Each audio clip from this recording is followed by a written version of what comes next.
مجمع حلقات الفاروق هو نور الجيل لخير سبيل وكتاب الله ضياه دليل. الحمد لله رب العالمين، ثم الصلاة والسلام على نبينا محمد وعلى آله وأصحابه ومن تبعهم بإحسان إلى يوم الدين. ثم أما بعد، أيها الإخوة المشاهدوننا في كل مكان، أحييكم جميعا بتحية الإسلام الخالدة، ألا وهي قائلا لكم السلام عليكم ورحمة الله وبركاته. أيها الإخوة، بمن الله تبارك وتعالى وبعونه أن قدر علينا الرجوع إلى هذا المكان المبارك، ألا وهو جما تي في. فأيها الإخوة، أسأل الله سبحانه وتعالى أن يساعدني وأن يجعل كل كلمة أقولها هنا خالصة لوجه الله الكريم، وكما أسأله جل شأنه أن يجعلكم أيضا من الذين يستمعون القول فيتبعون أحسنه، أولئك هداهم الله وأولئك هم أولو الألباب. وبعد هذا أيها الإخوة، عندنا محاضرة تدور حول الإيمان بالله تعالى. وقبل أن نسوغ أن ندخل إلى الموضوع، عندنا بعض الإخوة الذين كانوا في المراكز القرآنية يحفظون القرآن، عندنا الضيفين، فهما قبل أن أبدأ في المحاضرة فهما سيبدأون للفتح بالقراءة الآيات من الذكر الحكيم إن شاء الله تبارك وتعالى. مسيب جلبة يتي الله عز وجل يجولي إدو أن باج مكون محمد صلى الله عليه وسلم هيورو لكم هيورا وغاندان تيدم كو جلبة بين وني كو هيورو تيدون دون woni yo jang e kisa yo woni do modon no ko kala ko tolordo baawo dum do musibbe julbe hande kanyum kadi en ngari e émission meedo ngon gandale faamu e wodo no ko meeden wala do barki Jama TV. Musibbe julbe hande kanyum kadi de mari yewtere ko wiyete al imanu billahi ta'ala, gondingol Allahu tabaraka wa ta'ala. hare ko dum do woni yewtere meeden hande kono ko adi yen natan yewtere ne musibbe julbe hiɗen mari hoɓɓe ɓandanteɗama ko talibaɓe wonɓe e janngude ɗiɗo daraji no honjo Qur'anul Karim. haɗa ko ɓenno woni ko andanteɗam Allahu azza wa jalla no hoddiri hiɗen invité ɗo hannde. haɗa noon ko adi en natan yewtere nden en jonna e oɗo o hiwro ɓawonde o hiwri jonna kenke ɓeɗo ɓe hiwro. si ɓe gayni ke hiwrade en jonte kenke ɗe fayin ɓeɗo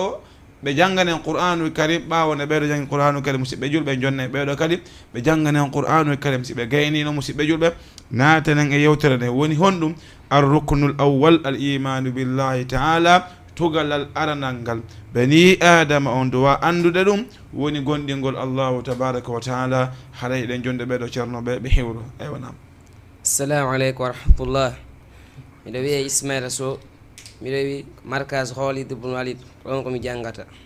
السلام عليكم ورحمة الله. السلام عليكم ورحمة الله وبركاته. وعليكم السلام ورحمة الله وبركاته. شيخ إسماعيل حالي أن طلنا ما ولو نكمل إذا مسيب جلبة لين جنة كين كربيدو بهيورو. السلام عليكم ورحمة الله وبركاته. على مسيب جلبة تد بهرايكم وني جانغو ده كدارا خالد بن وليد دار شيخنا يرم محمد يرجل ون دار خالد بن وليد كدو وني كومي وني جانغو ده مي إندان إنكو أحمدو كانتي وني كومي بيته. بارك الله فيكم وأحسن الله إليك. حري الله تبارك وتعالى والبركة مولو مسيب كودي ناتا يوترن إنو ده هندو en ulditire jonde nden e jangugol Qur'anul Karim. musidɓe julɓe, nelden yiɗuɓe émission gandal e faamu, nelden yiɗuɓe Jama TV. hiɗen tori hikkoran ɓen ko Facebook yoɓe partage an en, hikkoran ɓen ko YouTube yoɓe partage an en. musidɓe julɓe, nelaɗo maki addallu alal khayri ka fa'ilihi, tindinɗo moƴƴere nden no waywa waɗɗo moƴƴere nden o Qur'anul Karim. han a heɓali tan heɗagol partage. so goɗɗo go heɗike o nafitori an kadi a windante wo heɗitiɗo on. eywa nam Ismail. أعوذ بالله من الشيطان الرجيم. بسم الله الرحمن الرحيم. إنا فتحنا لك فتحا مبينا ليغفر لك الله ما تقدم من ذنبك وما تأخر وما تأخر ويتم نعمته عليك ويهديك صراطا مستقيما وينصرك الله نصرا عزيزا هو الذي أنزل السكينة على قلوبهم واتبعوا هو الذي أنزل السكينة على قلوب المؤمنين ليزدادوا إيمانا مع إيمانهم ولله جنود السماوات والأرض وكان الله عليما حكيما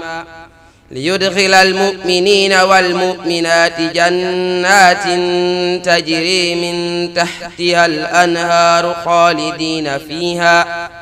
خالدين فيها ويكفر عنهم سيئاتهم وكان ذلك عند الله فوزا عظيما ويعذب المنافقين والمنافقات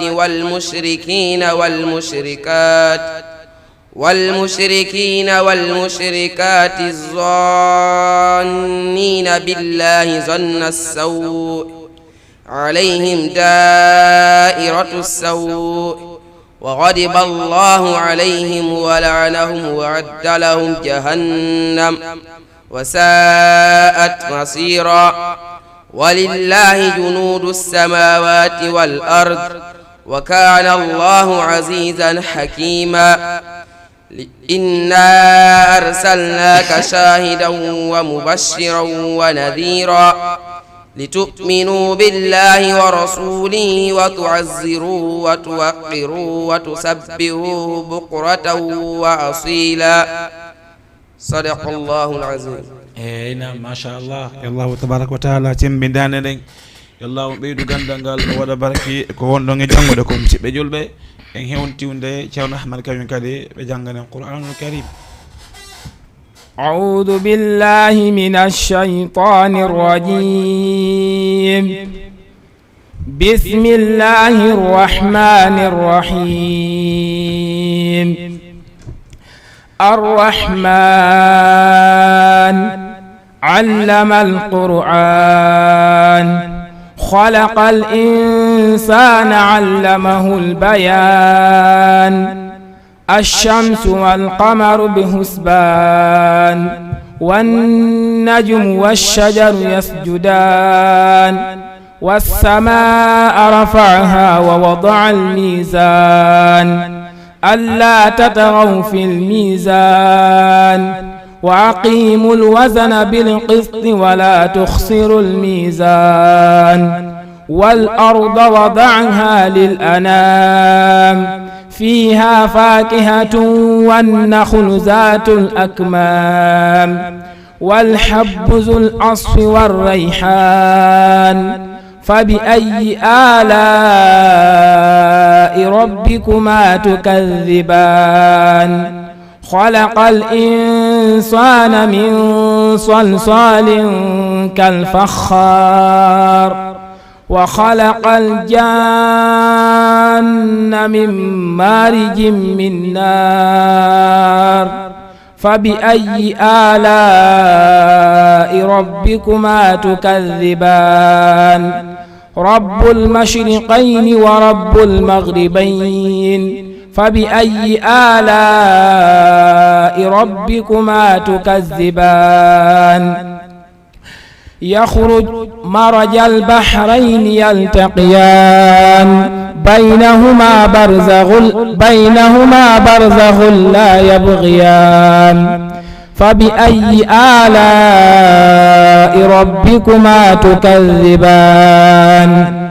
مرج البحرين يلتقيان بينهما برزخ لا يبغيان فبأي آلاء ربكما تكذبان وله الجوار المنشآت في البحر كالأعلام فبأي آلاء ربكما تكذبان كل من عليها فان ويبقى وجه ربك ذو الجلال والإكرام فبأي آلاء ربكما تكذبان سنفرق لكم أيها الثقلان فبأي آلاء ربكما تكذبان يا معشر الجن والإنس إن استطعتم أن تنفذوا من أقطار السماوات والأرض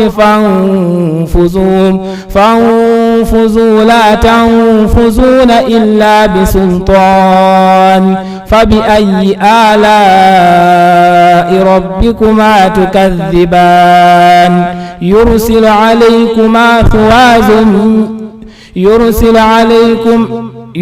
عليكما سواد من نار ونحاس فلا تنتصران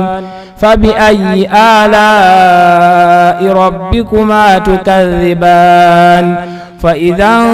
انشقت السماء فكانت وردة كالدهان فبأي آلاء ربكما تكذبان فيومئذ لا يسأل عن ذنبه إنس ولا جان فبأي آلاء ربكما تكذبان صدق الله العظيم. نعم ما شاء الله مسيب جلبة weltani ke boyi Ceerno Ahmad yallahu tabaraka wa taala ɓeydo gandangal ɓawa woni andanteɗema Ismail ari uditani en imode aya Qur'anul Karim. Ceerno Ahmad kañum kadi watti ɗon ko neldugol Jama TV nelda yiɗuɓe émission gandal e faamo musidɓe wono honorɗen noon nane woni ɗe mari yewtere meɗen nden hino yiilo e aw maɗum hino yiilo e arruknul awwal woni al imanu billahi taala tugalal arandangal gonɗingol Allahu tabaraka wa taala. musidɓe e ko wiyete arkanul islam tugal islam ɗen no mari pecce joyi. feccere tugalal arandangal ko ɗum woni gonɗingol Allahu tabaraka wa taala, gonɗina annabajo on ɗimmun ɗum ɓawo ɗon ɗon kañum kadi on togi ko gonni Allahu tabaraka wa taala al iman billahi wa malaikatihi e malaikaɓe ɓen e annabaɓe ɓen ko wona noon kañum kadi o gonɗina deftere andanteɗema ɗen hino jippi iwde ko kammu. ɓawo ɗum ɗon musidɓe julɓe o gonɗina woni ko hoddira kon moƴƴi wo e ko boni kon. ida musidɓe hande ko togal aranal ngal wonde nge ƴettuɗo woni honɗum al imanu billahi taala, gonɗingol Allahu tabaraka wa taala towɗon. musidɓe ɓe maki o al imanu billahi taala huwa tasdiqul jazim, ko honɗum tawa woni gonɗingol Allahu tabaraka wa taala. ɓe maki ko ɗum woni gongugol gonginande nde andanteɗam mahi on togino fiɓi ɗum ɗon ko ɓernde. wal iqrarul kamil on togi kañum kadi qirritande nde andanteɗama hino timmi ko ɓernde. wal i'tirafu tam hay joni oɗo o wona neɗɗo qirritiɗo fellituɗo fellitande timmude bi wujudillahi jalla wa ala, wodede Allahu tabaraka wa taala. woni kala bani adam no waɗɗimo o fellita o gongina o fiɓa ko ɓernde makko wondanede mo Allahu tabaraka wa taala no woda. wa bi rububiyatihi ay annahu khaliqu kulli shay'in wa rabbuhu wa malikuhu wa mudabbiruhu. oɗo kañum kadi o gonɗina wondanede mo Allahu tabaraka wa taala jeyti ko kanko woni heftuɗo kala wo hunde ko Allahu tabaraka wa taala woni ko windi ɗum ɗon, ko kanko Allah won tun non woni handuɗo e rewede. kanko noon Allahu tabaraka wa taala woni winduɗo kala hunde, ko kanko woni ko jeyti kala wo hunde. musidɓe julɓe, kanko Allahu azza wa jalla woni toppitotoɗo, woni yiltidira jemma on ñalorma on, nawnina, ndikkina, weelina, وأنه هو أضحك وأبقى وأنه هو أمات وأحيا وأنه خلق الزوجين الذكر والأنثى وجبه ko Allah on weltinta ɓeeɗo monina ɓeeɗo ma ko Allah on sekata leydi ndi si ndiyan ɗan saaƴi yaltina ɗon puɗiriji ɗin musidɓe julɓe kanko woni kañum kadi wurnowo yimɓe ɓen bal ko kanko woni kañum kadi ƴettitowo yimɓe ɓen goto kala ko yo felliti ɗum ɗon o faama o fiɓa ɗum ko ɓernde wondanedemo Allahu azza wa jalla accira sifo ɗeɗo golle e jeeyaɓe makko ɓen hay e goto wa bi uluhiyatihi wondanedemo kadi on tigui jaɓɓa gonɗina ko Allahu tabaraka wa taala tun handi rewede ayi istihqaqihi wahdahu al ibada Allahu on tun handine rewede joni noon noone no Allahu tabaraka wa taala rewite noon no ɗuuɗi hino e muɗum addu'a toragol on togi fontata juuɗe hollata ande hollata maapo hino maapi hollata faale si wona Allahu tabaraka wa taala hino e noone ko Allahu tabaraka wa taala rewite woni alkhashya hulugol hara neɗɗo on hulali hay e goto si wona Allahu tabaraka wa taala Allah inni en fala takhshawhum wakhshawni waton huluɓe hulela min Allahu tabaraka wa taala hino e noone ko Allahu azza wa jalla rewite adhabhu woni hirsugol hara goɗɗo hirsanali hunde si wona sabi Allahu tabaraka wa taala ko an yo kaarijo mi yi'ima de arkise ma on no udditi ma arkise ma on no ombi ko wallata ma arkise ma yo uddito ko ya hirsu gertogal ko ma hibba ƴiƴan ko nagge ko baalil ko dammol he musidɗo julɗo kala wo ko waɗɗa e on ɗon noone koye noone sirku noon idan ko yen andu hirsugol koye noone ko Allahu tabaraka wa taala rewite idan wata hirsu hay e hunde si wona ko sabi Allahu tabaraka wa taala hirsiɗa kono Allah on innuno annabi Ibrahima innuno qul inna salati wa nuski wa mahyaya wa mamati lillahi rabbil alamin wa bidhalika umirtu wa ana awwalul muslimin wonedama julde ande e kirse ande komi woni e waɗande ɗum ɗo ko sabi Allahu tabaraka wa taala wona sabu hay e goto musidɗo ko arkise ma on jogita musidɗo nawno musidɗo ko honɗum e wata hibbu ƴiƴan ko ɗum karamo ken wi yomi hibbi ƴiƴan ɓe wi ko ma ƴiƴan yalta sina ɗum mi dikkata sina ɗum mi heɓata jawdi sina ɗum musidɗo goɗɗo naatiri yiide sabu congil gootil musidɗo mi yewtama ko sukaɓe ɗiɗo yaaduno e laawol rewgol ɗon feƴƴa ko ɓe rewta ko laawol ɗon noon feƴƴa tawi hino ɗon ɓe andantede dema ko rewoɓe sanamu ɗon si a feƴƴay ɗon kamɓe ko ma hirsana ko ɓe rewata kon ko ma dow hirsana ɗum hunde musidɓe oye sukka ɗimmo on inni min mi hirsanta sanamu bal min ufaddilu rujua miɗo suɓi yirtagol ngol kanko hongo waɗi o yirtiti o feƴƴali oɗa inni muudi an kadi habbi nan wasko congil hirsa feƴƴen oye inni nono min hasko congil mi hirsanta hay e hunde bal si mi hirsana ko sabi Allah on oɗa inni awa ellala o wippi congil o tetti hoore nden ɓinni mo yo feƴƴu o lumbi tun o waali o maayi ɓay o maayi annabajo maaki o naada yiide jahannam en yi oɗo ko sabu honum naatamo yiide jahannam sabu congil gootil ngil andantedemo himo hirsani ngil sabu sanamo musidɗo laabi jewɗo innaɗa ligge maɗen fi avance ko ya hibbu ƴiƴan gertowal jugorwal nangata bareru hirsata ñaariru hirsata honɗum ko ya nangu dammol hirsa tewu ngu wota ñaamu sina ɗum an sa ñaamay ñaamu reeduru ndun tun tewu laamu ngu wota ñaamu fo okkitir laabijo lo waɗɗa o noone sirku ɗo musidɓe julɓe ɗum ɗo ko noone ko Allahu azza wa jalla rewite ɗum ɗon hay e goto handa e hirsanede si wona Allahu tabaraka wa taala hino e noneji ko Allahu azza wa jalla rewite kañum kadi woni honɗum waɗugol takke e fodugol inchallahu lange examen an yo Allah on si mi paasi o examen mi hoorante balɗe tati mi hoorante ñallal an yo Allahu on si mi heeɓi hunde kaari mi okkete hunde ka imma joni mi darna e juulirde fi maɗa an yo Allah on mi asay woynu mi okkitira ɗum no sabi maɗa si a yehi ha ko falanoɗa kon hendike musidɗo jullo haray hande kadi waɗɗike ma hon ɗum e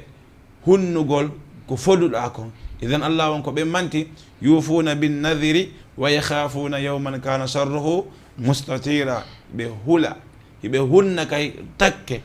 fodore ko ɓe foduno kon hiɓe hunna ɓe rento hula ñalande nandanteɗe ma ino huuɓiti immorde e bone nden ɗon jour wonɗo e arde woni ñalande jargam. musidɓe none ko Allahu tabaraka wa taala rewite kon hino ɗuuɗi ha non. idan ɓe maki wal qiyamu wal nu'util jalali wal asma'il husna on togi kañum kadi honɗum o gonɗina inde Allahu tabaraka wa taala mawnuɗe ɗen e inde Allahu tabaraka wa taala labaɗe ɗen o jaɓa o gonɗina wondanedema Allahu tabaraka wa taala ko inde makko ni kanko Allahu azza wa jalla kañum kadi ko ni woni ko sifitori la sharika lahu o ala kafidiɗo fi shay'in hay e hunde min khasa'isihi e kere kereji ko hewrode ko kanko tun hande ɗum ɗon. musidɓe fino famiron si tawi oɗo innama ko Abdourahman ko yurmeteɗo yo waw famude e yiye wiyeteɓe Abdourahman ko yurmeteɓe tawa ɓe yurmetake ma hayno ɗe yimɓe go no inne Jawad okkowo Abdoul Jawad ma okkowo hara ko noon o wiyete hara oɗo ko abkhalu nas ko o ɓuuri wuddude yimɓe ɓe.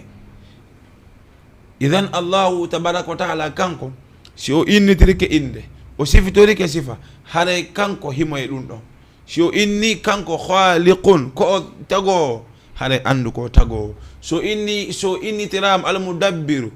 woni toppitiɗo fiyakoji ni andu ko kanko woni toppitude ala goɗɗo goo si wona kanko. yimɓe ɓe no innitire inde tawa kamɓe no ɓe innete noon ɓe nanda. a yiye inneteɗo Nazir ko ɗum woni waajotoɗo tawa oɗo ligge mum honɗum ko yimugol ama jatoroɓe o pourtant ko honno o wiyete Nazir waajotoɗo yi'a tawa hande ko o ɓuuri bonde e tagore nde lala kanko mo innitiri inde kono inde nden no lutodiri e ko honno mo innitiri inde kono golle ko woni wadde ko no lutodiri e no inneteno. musidɓe julɓe ɗum ɗon koko ayntete renter ko yen andu noon Allahu azza wa jalla sifaji ko sifitori kon inde ko nodditori kon himo e ɗum ɗum musidɓe julɓe ko ɗum ɓe maki wonedema wal qiyamu bi muqtada hadha al iqrar ilman wa amalan. oɗo jeyaɗo o immo o gollitira nde qirritande ko qirritiɗo o gollitira ɗum noon ko janngugol o gollitira ɗum kañum kadi ko gollugol. mi anda so faami woni joni so inni wonnedema Allahu tabaraka wa taala dey ko goto Allahu azza wa jalla tun hande rewede. idan kanko golle ko gollata kon hayni ɗomo anda e oɗo no andi Allah o no woodi mais non miɗo andi Allah o no woodi yaray andi Allah o no woodi feetinayi ɓiɓɓe yimɓe miɗo andi Allah o no woodi reediray ni miɗo andi Allah o no woodi reedinayi ɓiɓɓe yimɓe miɗo andi Allah o no woodi wujjayi jatoto heɗoto honɗum e honɗum heɗoto ñowreji heɗo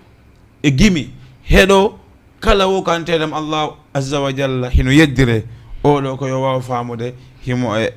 e none mo andanteɗamo no hulɓini yani oɗo ko o wowli kon wonali ko ɗum o woni e golleturde ko ɗum noon ɓe maki ko yo taw on togi ko qirriti kon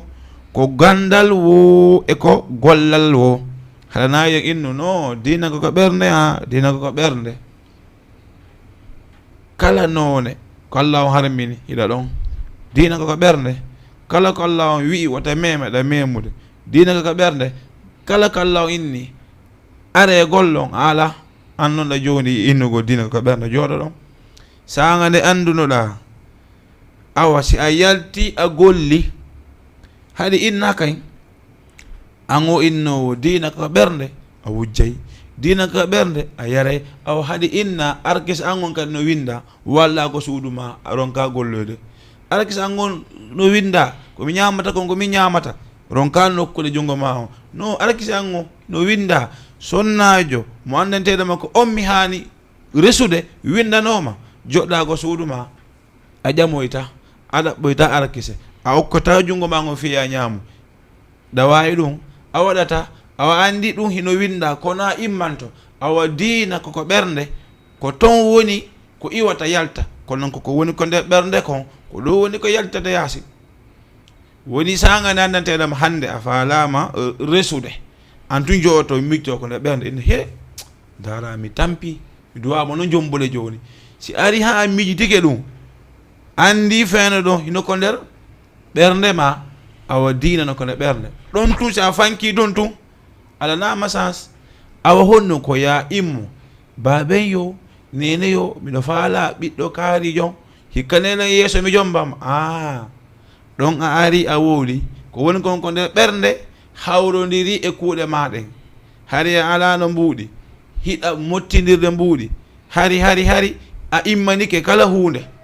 awa noon no wonɗa immo nerda noon sabuji fiya heɓu oɗo sonnajo awa kañum kadi wona ya innu dinanko ko ɓernde a yedday allahu tabaraka wa taala ko ya immo woɗɗitoɗa kala ko allahu azza wa jalla harmini ara gollitira kala ko allahu tabaraka wa taala yamini ayi itmi'nanul qalbi bidhalika itmi'nanan tural atharuhu fi suluki l abdi woni hon ɗum ko nde on togi deƴƴinta ɓernde nden e konko andanteɗa mo wowli ɗon o deƴƴina ɗum deƴƴinande timmude tawa ɗum ɗon yiyete alamande e batteji ko o woni e wadde kon ko nder jikku kanko oɗo wonɗo rewde allahu tabaraka wa taala na yo innu juɗɗo no duwa laaɓuɗo reedo kanko laaɓa reedu na yo innu goɗɗo koye okko kanko okkata na yo innu acce wujjugol kanko wujjay nala koyo taw ko kanko no sifitori noon eko jikkuji eko jangi kon eko gonɗini kon fof ko goto musidɓe julɓe ko ɗum ɓe maki noon waltisamu awamirihi on togi o wona duumiɗo joguito yamiroje allahu tabaraka wa taala wojjitinaɓe nawahihi on togi kañum kadi wona wonɗo e woɗɗitade allahu tabaraka wa taala haɗi kon ɓe maki wal imanu billahi taala huwa asasul aqida gonɗingol allahu tabaraka wa taala ko ɗum woni honɗum finde oɗo aqida kaɗo dina ko ɗum woni al imanu billahi taala gonɗingol allahu tabaraka wa taala huwa al asasu hadha din woni gonɗingol allahu tabaraka wa taala ko ɗum woni fondation piliyeji ko ɗum woni tugale andantedema hino ronditi jogiti kaɗo dina musidɓe julɓe wa rubbama huwa al asasu al aqidatu al islamiyya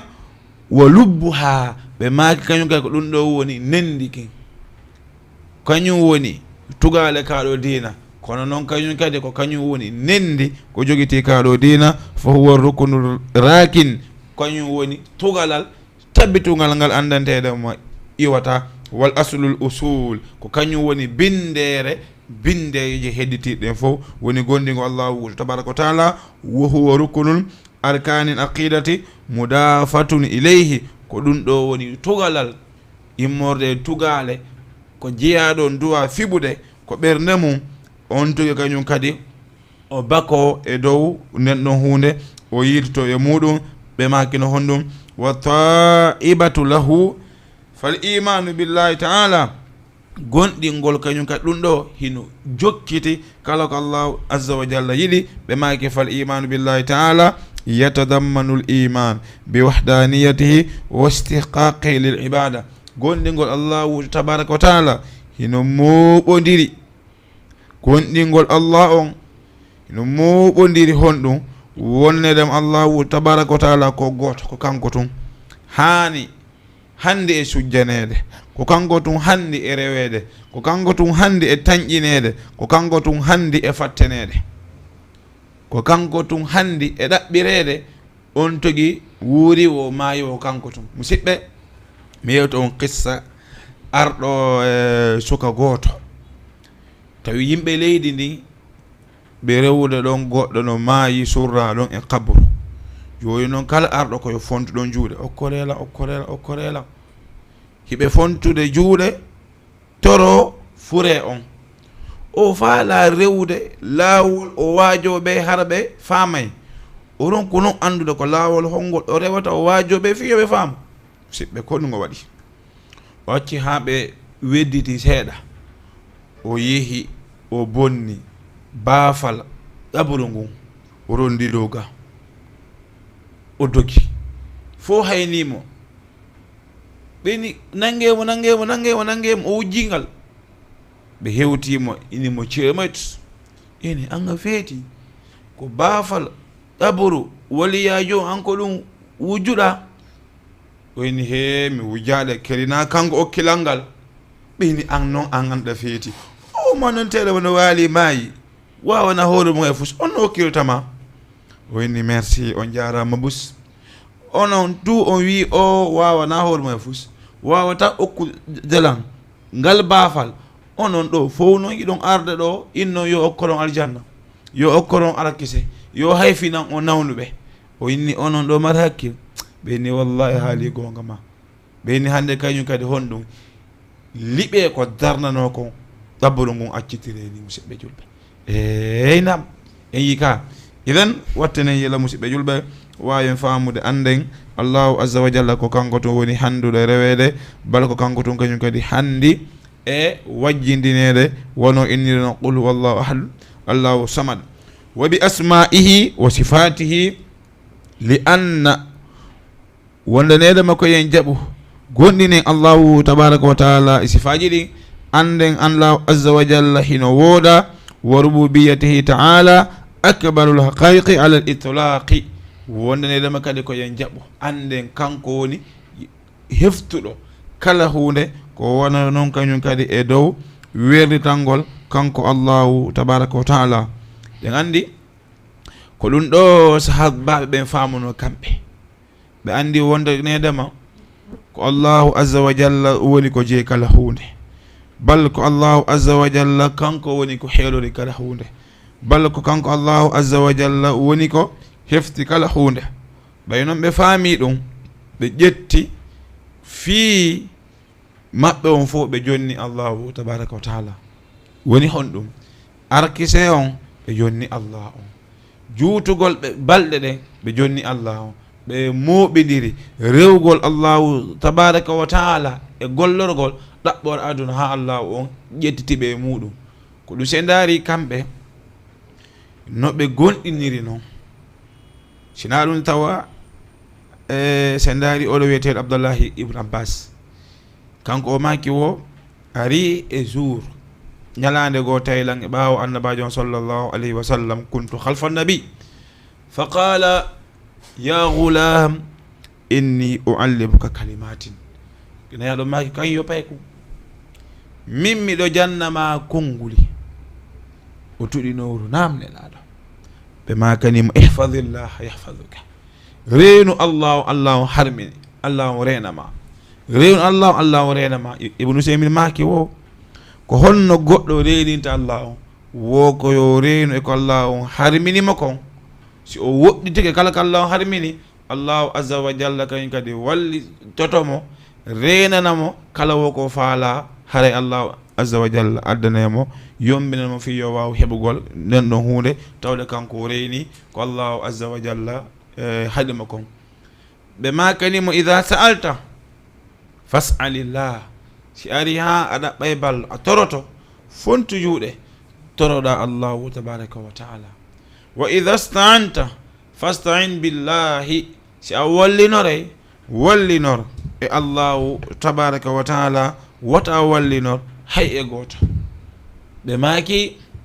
wa'lam anna al ummata andu tum fellita tagore nden ko winda kon fof lawiji tama'u si ɓe moɓodiri ala an yanfa'uka nde ɓe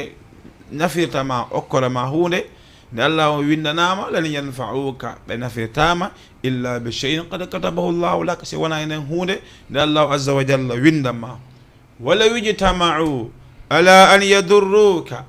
bi shay'in lam yadurruka illa bi shay'in qad katabahu llahu laka alayka si ɓe moɓodiri kadi yoɓe lorre ɓe wawatamo lorrude si wona ko allahu tabaraka wa taala hoddiri kon e dow maɗa musidɓe annabajo o makanima wo wondanede ma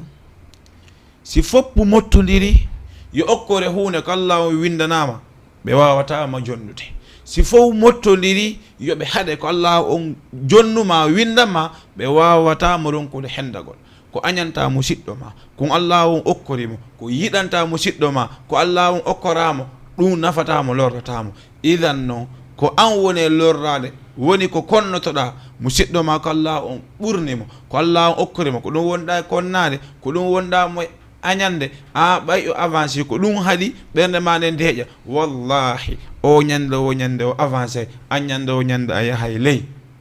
ko waɗi ko Allah on woni mo jonnude an ko ɗum wonɗa e sakkade ko ɗum wonɗa e añade no wayi wasi neɗɗo ari yeƴalti yaasi wi'i towni jungo mum womo suumude nangue en la wallahi o etoto ha o maaya ɗon hara o suumanade hay e goto nangue en idan nangue si yalti ko fi fof idan Allahu tabaraka wa taala simo jonnude ko kanko woni jonnowo o ko kanko woni ɓurnowo o hay annabaɓe ndu o inni wa faddalna ba'dum ala ba'd imo ɓurni yoga e dow woɓɓe ko honɗum mettuma ko o ɓurmako ko honɗum sunimma ko o ɓurmako ko honɗum woni e ŋersutude ŋaaña e ɓernde ma sunna ma ko musidɗo ma on avance ko kira jangali ko nelaɗo make ɗon khayrukum man taallama alquran honno annabajo on alayhi salatu wassalam make la yuminu ahadukum hatta yuhibba li akhihi ma yuhibbu li nafsi goto e moɗon gonɗinal timmugal fondanede mo yiɗanali musidɗo makko sifa ko yiɗani hoore makko ko subhanallah ko honɗum addi hande jama on yo geridir ko honɗum addi hande o fuɗɗike ɗo darnugol maadi ndi o gaynitota kodi ko honɗum addi hande ɓiɗɗo kaari ɓuri ɓiɗɗo an on awa min kadi darne fiye makko ko honɗum addi hande ɓiɗɗo kaari ko école ko périmé tun woni ƴettude min kadi mi darne fiye makko ko honɗum addi hande kaarijo udditi ligge muɗum nde neɓaari machallah allahu tabaraka wa taala jabanike mo waɗanimo e muɗum honɗum barki min kadi mi etoto ɗum ɗo avance ta he ko honɗum addi ɗum ɗo ko konnago ɓernde ngo andantedema ko on bakkato allahu tabaraka wa taala ata yeddirede ko dow leddi dangen qur'anul karim musidɓe allahu azza wa jalla ɓay o tagi adam o gayni o ini ka an yo iblis immo sujjana adam iblisa ndaari adam ley ha dow o inni lam akun li asjuda mi wonari mbiɗo sujjana neɗɗo mo andantedema halaqtahu min tinin a taggimo e loopal sujjantamo saabu konnago ko o haasi añani kon adam immorde e teddungal ngal allahu azza wa jalla okkori adam ko sabu ɗum addi allahu inni an yo iblis awa ukhruj minha fa innaka rajim yaltu ko nder janna ka raɗaɗo ka huɗaɗo yaltana ko nder janna idan on yi bakkatu ko allah on ata yeddirede ko konnago neɗɗo atiɗo mayde on ko dow leydi ko woni sabu o maaye ko konnago woni honɗum oɗo qabil e habil ɓiɓɓe ɗiɗo nu jeeyaɓe e ɓiɓɓe adam alayhi salam no filleyeji ari tanon si tawi ɗi selli wonda nedama hari kamɓe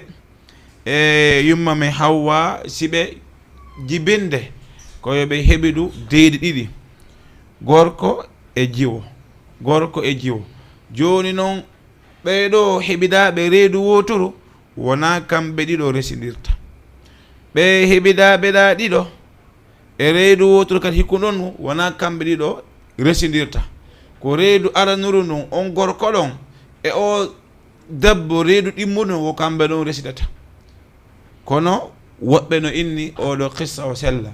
ala kullin aren e qissa selluɗo on karama koɓe ɓe ɓantedama hino tabintini woni honɗum habil e qabil goto kala e maɓɓe faalano ittude sadaqa jonna allahu tabaraka wa taala tawi feendo ɗon sa itti sadaka ko yiite iwrata ko kammo aɗa ñamanama sunna sadaka ma on holla honɗum sadaka ma on allahu tabaraka wa taala weltorike qabila yaltini sadaka fanɗuɗo ha honno qabil yaltini sadaka ngaari baali molanagel haabili yaltini sadaka seeɗani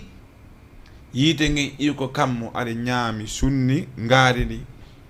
holli on ɗon allahu tabaraka wa taala weltorike ko golli ko oɗa ɓay yi'i ɗum ɗon o konnimo o innanimo honɗum o kambanimo la aqtulannaka mi waɗate oya inni min dey sa fonti juuɗe an ma fiya ittu wonkilan min mi fontata juuɗe an fiyo mi ittu wonkil ma komi andi tun noon innama yataqabbalu allahu min almuttaqin ko allahu tabaraka wa taala jaɓanta golleji ɗin sadakaji ɗin ko ɓen huluɓe allahu tabaraka wa taala mi torike mo ɓeydu kolon hakkude ma e allah on fiye o wawu jaɓandema o inni mi sali ko honɗum o ƴetti heere molanade o luuɓiɗo oɗo waali maayi saabu kondagu allah on ata yeddirede kañum kadi ko dow leydi oɗo ati mayude e ɓiɓɓe adam ɓen ko saabu honɗum saabu kondagu angal gonɗingol allahu tabaraka wa taala allahu inni innal fadla bi yadillah yu'tihi man yasha ɓural ngal koye jungo allah on woni allah on okkay ɗum kala mo faala dhalika fadlun min allahi ɗum ɗon ko ɓural allah on si allah on ɓurni musidɗo ma musidɗo okkorimo a faala heɓude sifa ɗum torike mo fontu juuɗe innu allahu azza wa jalla okkor o ɓeydanamo kono mi torike ma allah on okkoran sifa ko o jogiti ko wallahi a heɓay kono si a yii ko o jogiti ko a yallah on ittanmo muudi o fodda e ɗum ɗo okkoran min ya wawa famude kanko allah on ɓeydanemo an konniɗomo on añanimo on allah on ɓeydantama a daiman a luttay e konnagol e yimɓe lutta e tampere ha ñande allahu azza wa jalla ƴettituma idan e ko en andinti musidɓe ɓen woni koyen gonɗin anden allahu azza wa jalla tun hande rewede ko kanko allahu tabaraka wa taala tun handi e ɗowinorede bala ko kanko allah on handi kañum kadi gonɗinede gonɗinal timmugal annabajo maki sinno onon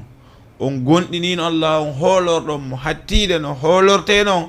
o arkisayno on wono o arkisirta non colli ɗin ko waɗi colli ɗin tagdu bitanan woni rimasan wataruhu bitanan colli ɗin immoto bimbi law ko reydu ala e fusɗi weela bala musidɓe ɗo yo jemma yonde si colli ɗin no artito haray reedu num heewi ɗi ñaami haa ɗi haari ko hombo woni arkisode ɗi colli ɗin hino jogii ko liggoyto yoɓe lewru ala bal kañƴi ko ɗi ɗaano haa jamma si bimbi weeti ɗi yaltude ɗaɓɓo yo arkiso ko allah on windaniɗi kon hara noon wona sukaaɓe yalteɓe age reesugol yalteɓe janfagol yalteɓe wujjoygol accugol ha anda oɗo kum mum kon o heɓiri kon hoore kala han an tawa an ko kun ɗon hakkil ma faala yahugo ronditoyo ko landitoyo laakara musidɓe rentoɗen hakkeji ɗin ko waɗi wallahi ko atete ñaawede ñalade dargal hakkude yimɓe ɓen ko hakkeji ɗin balsi hakkeji ɗin yoɓitama ko hikkat ɗon kono hikka ɗon iden hiɗen hannude waɗowo yewtere nden musidɓe julɓe kala wo ko tawi feewi e yewtere nden no iwri allahu tabaraka wa taala kala wo ko yiwɗon tawi faljere heɓi ke muɗum immorde faljugol e bindi faljugol e firo feggagol e ɗengal feggagol e faamuji ɗiɗo fof no iwre on toki tawde bani adama o tagama o windama o timma nokku ko allahu inni ɗon wa ma utitum min al ilmi illa qalilan on okkoraka e gandal si wona seeɗani haɗa ko yer kun seeɗa kun allah on okkore en noon ko yer kun ɗon yiɗnoɗen yettinalngol winde fo ngun fiyo goto kada wawu dafitorde lita ummal faidatu ala jami nafore nen fiyo huɓitoyde dow fof iden ayol ihwa ماذا عندنا الآن؟ عندنا الشيخ إسماعيل. إذا جيتي جول الشيخ إسماعيل نؤتيه الميكروفون ليقرأ لنا بعض الآيات من الذكر الحكيم، وبعد أن أنهى عن القراءة نقدم أيضا للشيخ أحمد، وهو أيضا سيقرأ مرة ثانية. بعد هذا نغلق الجلسة بعون الله تبارك وتعالى. en jonnude Cheikh Ismail ɓe artirana en jangande Qur'anul Karim ɓawo ɗon jonnen ceerno Ahmad, ɓawo ɗon siɓe gayni musidɓe julɓe ndaren no on mbiren jonde meɗen nden. Cheikh Ismail hare falyatafaddal mashkura wa ma'jura. أعوذ بالله من الشيطان الرجيم. بسم الله الرحمن الرحيم. والذاريات ذروا فالحاملات وقرا فالجاريات يسرا فالمقسمات أمرا إنما توعظون لصادق وإن الدين لواقع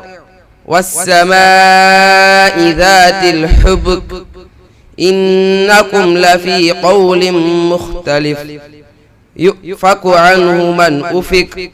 قتل الخراصون الذين هم في غمرة ساهون يسألون أيان يوم الدين يوم هم على النار يفتنون ذوقوا فتنتكم هذا الذي كنتم به تستعجلون إن المتقين في جنات وعيون آخذين ما آتاهم ربهم إنهم كانوا قبل ذلك محسنين كانوا قليلا من الليل ما يهجعون وبالأسحار هم يستغفرون وفي أموالهم حق للسائل والمحروم وفي الأرض آيات للموقنين وفي أنفسكم أفلا تبصرون وفي السماء رزقكم وما توعدون فورب السماء والأرض إنه لحق مثل ما أنكم تنطقون هل أتاك حديث ضيف إبراهيم المكرمين إذ دخلوا عليه فقالوا سلاما قال سلام قوم منكرون فقربه إليهم فراغ إلى أهله فجاء بعجل سمين فقربه إليهم قال ألا تأكلون فأوجس منهم خيفة قالوا لا تخف وبشروه بغلام عليم فأقبلت امرأته في صرة فصكت وجهها قالت عجوز عقيم قالوا كذلك قال ربك إنه هو الحكيم العليم صدق الله العظيم. ما شاء الله. الله تبارك وتعالى بيدو غاندانغال مسيبه en jonata taw ceerno Ahmad jangol Qur'an on ha holliten hondum woni oustaz Ahmad be andantede mo mido jangida nokku gotum kuliyatul ifriqiya be maki o hare be holliti musibbe ben fo tentinino wa Gambia haray be jombude le 22 juillet wonde arde do 2024 be jombude hajja Aisha idan musibbe julbe ceerno Ahmad haray ceerno Ahmad ba be holliti fo be nodditi fo argol seno odo pere mabbe wonde wadde Gambi le 22 juillet aro wado musibbe julbe maalum kay le 22 juin wonde arde do musibbe julbe hare ko teddungal modon ceerno Ahmad nodditi fo pere on ko Gambi woni arde hebude inshallah tabaraka taala kambe hajja Aisha yallahu azza wa jalla wadu barki e dewgal ngal hoddirabe ngalato e hoore jammo jere ceerno Ahmad atrana en Qur'anul Karim. أعوذ بالله من الشيطان الرجيم ومن يقنت منكن لله ورسوله وتعمل صالحا نؤتها أجرها مرتين وأعتدنا لها رزقا كريما. يا نساء النبي لستن كأحد من النساء إن اتقيتن فلا تخدعن بالقول فيطمع الذي في قلبه مرض وقلن قولا معروفا. وقرن في بيوتكن ولا تبرجن تبرج الجاهلية الأولى وأقمنا الصلاة وآتينا الزكاة وأطعنا الله ورسوله إنما يريد الله ليذهب عنكم الرجز أهل البيت ويطهركم تطهيرا. واذكرن ما يتلى في بيوتكن من آيات الله والحكمة إن الله كان لطيفا خبيرا. إن المسلمين والمسلمات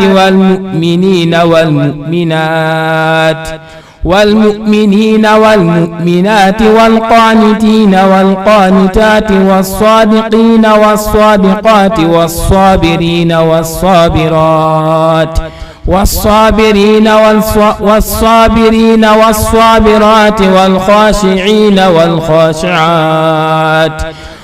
والخاشعين والخاشعات والمتصدقين والمتصدقات والصائمين والصائمات والحافظين فروجهم والحافظات والذاكرين الله كثيرا والذاكرات أعد الله لهم مغفرة وأجرا عظيما. صدق الله العظيم. ما شاء الله ceerno Ahmad o weltanama bus e Allahu tabaraka wa taala ɓeydu gandal ngal onon e ceerno Ismail musidɓe julɓe haray ko ɗum ɗo wonno neldare nandantede Jama TV no neldi on émission moɗon on gandal e faamu heɓowo chaque vendredi salan sara on salminama so tawi Allah on hoddiri musidɓe julɓe haare en yontere hande kañum kadi kono yafoɗo musidɓe he joni woni honɗum artiren woni le 22 juin hiɗen joguiti peera ceerno Ahmad ɓe annanterema miɗo jangguiɗa e muɗum ko kulliyatul afriqiya woni oustad Ahmad ɓe jombude hajja Aïcha peera on ko honto woni waɗude ko gambi woni waɗude ko teddungal e moɗon musidɓe julɓe ɓe maaki ɓe noddidi kala fof tentini noon sukaɓe ɓe andanteɗema no jangguidude e mabɓe oɗo kulliya haray woto goto tultu le 22 juin wonde arde ɗo musidɓe julɓe. Assalamu aleykum wa rahmatullahi wa barakatuh.